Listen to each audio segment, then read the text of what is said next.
আসসালামু আলাইকুম। Launch travel বিথ আপনার স্বাগত সরাসরি সাঁতারঘাট থেকে। আজকে দেখাবো কালীগঞ্জ ইলিশা রুটের পান্নাবুলি চাইর ও পুবালি পাস লঞ্চে কেমন যাত্রী হলো। তো পান্নাবুলি চাইর লঞ্চটি ছাড়বে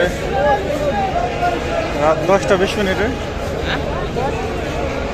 লঞ্চটি ছাড়তে আর আধা ঘন্টা বাকি রয়েছে। তো দেখে আসি।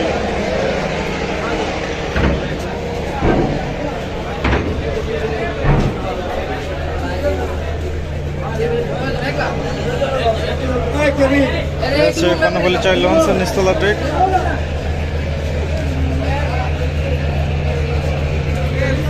দশটা 20 বা 30 মিনিটে ছাড়বে। পান্নাবুলির টাইম হচ্ছে 10:30। তো 40 মিনিট বাকি আছে আরও। আর 40 মিনিটে অনেক যাত্রী হবে আশা করা যায়। তো সাথে রয়েছে পুবালি পাস, কিন্তু পান্নাবুলি চাইরের সাথে পুবালি পাসের সাথে পান্নাবুলি চাইর যায় না। তারপরেও দেখা যায় কোন লঞ্চে বেশি যাত্রী হইলো। পুবালি পাস ছাড়বে 11টায়। তো দ্বিতীয় তলায় যাবো এখন।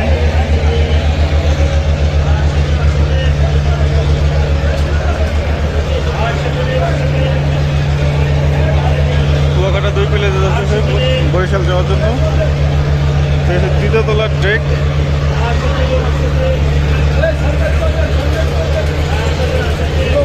দ্বিতীয় তলা নিচতলা থেকে বেশি যাত্রী, কারণ নিচতলায় অনেক মালামাল আগে হাঁটাহাঁটি করে, সেই কারণে অনেক যাত্রী বসতে চায় না। তা এখন যাবো পুবালি পাস লঞ্চে। দেখবো পুবালি পাস লঞ্চে কেমন যাত্রী হলো। তো দ্বিতীয় ট্রিপে রয়েছে পুবালি পাস লঞ্চটি। পুবালি পাস লঞ্চে ছাড়তে আরও 1 ঘন্টা 5 মিনিট বাকি রয়েছে। এখন বাজে 9:50। তো পুবালি পাস লঞ্চে ঢুকবো। দেখবো কর্ণফুলি থেকে বেশি যাত্রী হয়েছে না কম হয়েছে। লাইট,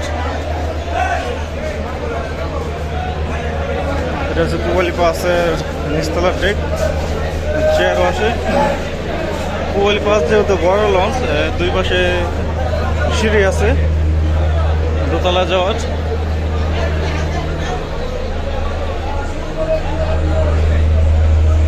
তো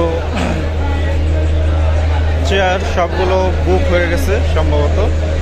প্রতিটা চেয়ারেই লোক দেখা যাচ্ছে। পিছন সাইডের চেয়ার খালি রয়েছে, পিছনে অল্প ডেক রয়েছে। আশা করা যায় 1 ঘন্টা 10 মিনিটে পুরো পরিপূর্ণ হয়ে যাবে। নিচতলা থেকে দ্বিতীয় তলার যাত্রী সংখ্যা বেশি। সাইড বেঞ্চও রয়েছে দ্বিতীয় তলায়। এটা হচ্ছে দ্বিতীয় তলার ডেক।